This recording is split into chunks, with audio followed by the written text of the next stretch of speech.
আসসালামু আলাইকুম। আশা করি সবাই ভালো আছেন। আজকে আমি আপনাদের সাথে নারিকেল বাদাম তিলের বরফির রেসিপি শেয়ার করব। আর এটা কিন্তু খেতে দারুণ লাগে এবং অনেক দিন রেখে খাওয়া যায়। আসুন ভিডিওটা দেখি।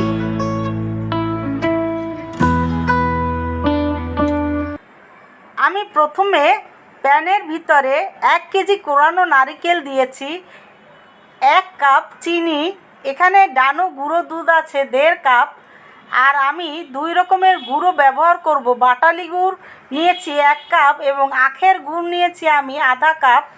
এখন সবগুলো এগুলো আমি নারকেলের সাথে হাত দিয়ে ভালো করে মেখে মিশিয়ে নিব।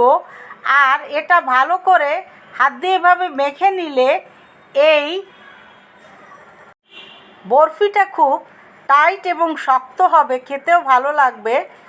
ভালো করে মেখে নেওয়ার পরে আমি চুলায় প্যানটা দিয়ে দিব এবং মাঝারি হিটে রান্না করতে থাকব।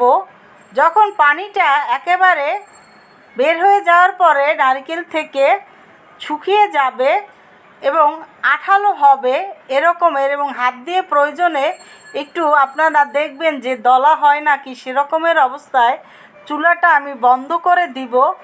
আর চুলার জালটা কিন্তু শেষ পর্যন্ত প্রথম থেকে মিডিয়াম হিটে রেখেই করতে হবে।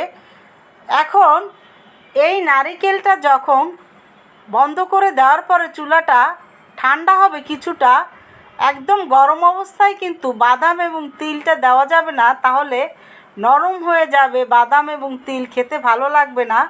সেজন্য নারিকেলটা যখন একটু ঠান্ডা হয়ে যাবে, হালকা একটু গরম থাকবে, তখন আগের থেকে ভেজে নেওয়া বাদাম এবং তিলটা দিয়ে আমি একটু নেড়ে তারপরে একটা ডিশে রেখে দেওয়ার পরে, এবং গরম থাকা অবস্থায় কেটে আমি রেখেছি এবং ঠান্ডা অবস্থায় এটা এভাবে ছাড়িয়ে নিয়েছি।